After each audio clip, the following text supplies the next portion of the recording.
So ayan, isang magandang hapon mga kaibigan, mga farmers. Tayo ngayon at tayo ay dilig po tayo ng pataba dito sa aking celeryhan. Kailangan na rin pong madilig na pataba. Pati na rin itong petchaisin kang po natin. Ito po ang mga naninira sa ating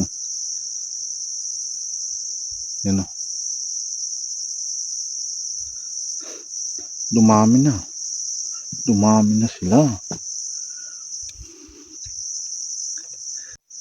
Ayan o. Yan ang isa sa mga sumisira sa ating mga pechay. Ito karamihan ay yung broccoli. Yan yung mga sumisira. Grabe yung pechay na nilagay ko dyan sa gitna. Malalapad ang dahon mo. Ayun.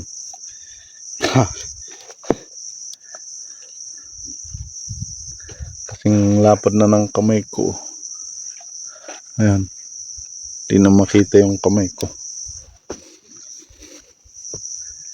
Ayan. Doon sa taas po yung ating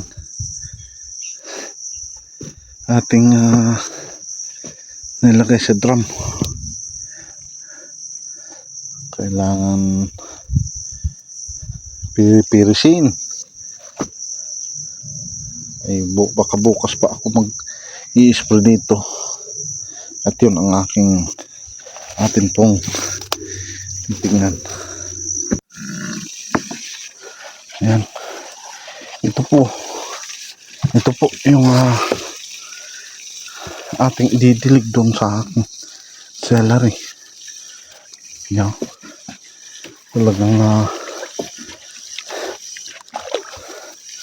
para po siyang tawag doon. Para po siyang may molasses. Yan. Ito naman po ay chicken manure na binababad ko bago ko idilig para po lumabas yung katas.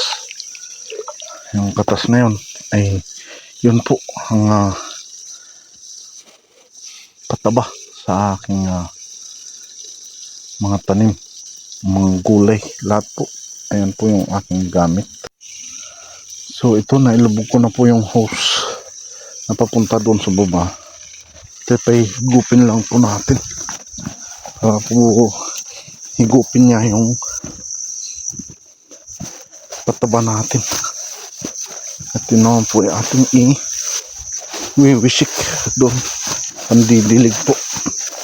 Lahat na po pati dahon yung ating gagawin.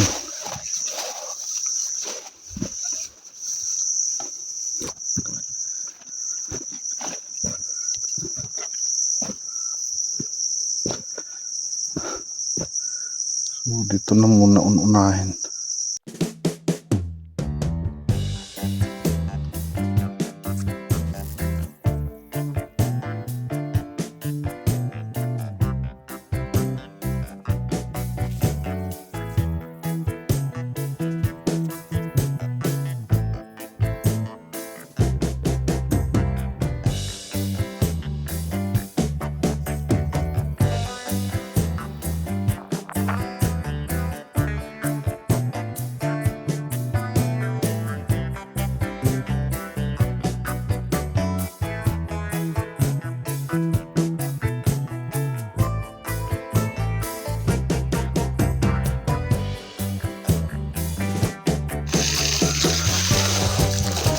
Diyan, pagkatapos naman po nating mawisikan, ating pong babandawan natin.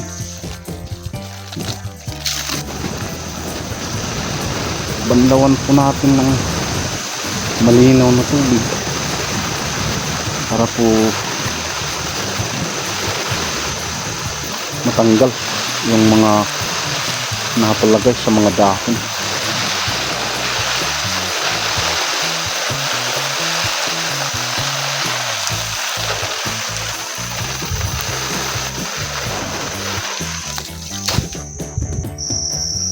So ayun, tapos na po ating madiligan ito, itong ating celery at singkang.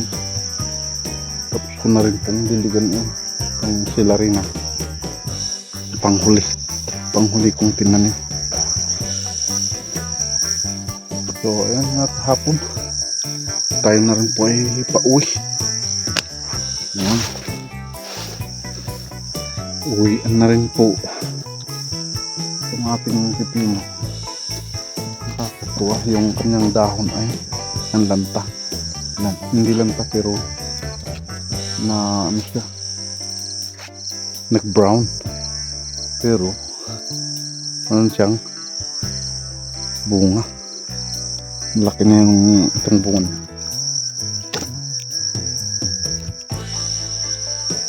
Yan, kita yan o, yung kanyang dahon ay naging brown. Ito pa oh, meron pang mga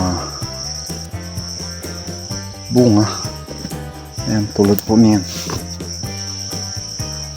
Ganda pala itong pipinong ito. Meron pang ito, Jacob ang pangalan ng variety na to. Ayan pa. Yan, dito sa medyo maganda ang dahon niya. Ayan o, meron pang mga buko. Ito po yung aking pipino na emerald. Emerald po ito, wala pang tali. Ay. So ayan o, nilagyan ko na rin po siya ng kanyang gagapangan. Ayan,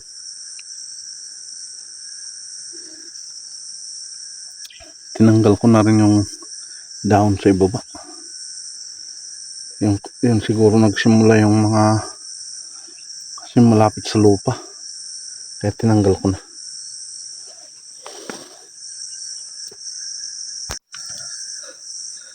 So ayan, at hapon na naman po, uwian na po. Tapos ko na rin pong patabaan yan sa nawisikan po natin. Bukas na naman po. Bukas na naman po ang tuloy ang trabaho. Yan, bukas, hapon bukas ay akin pong i-sprayan ito. Itong pipino.